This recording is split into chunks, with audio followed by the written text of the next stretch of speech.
ACB బలలో మంచిర్యాల జిల్లా సహకార శాఖ అధికారి బిక్కు నాయక్ చిక్కాడు.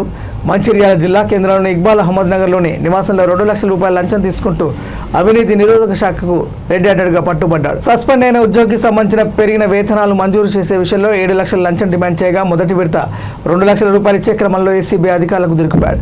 మంచిర్యాల జిల్లా నస్పూర్ సమీకృత కలెక్టరేట్లోని జిల్లా సహకార అధికారి కార్యాలయంలో ఏసీబీ అధికారులు విచారణ చేపట్టారు.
ఉంటుంది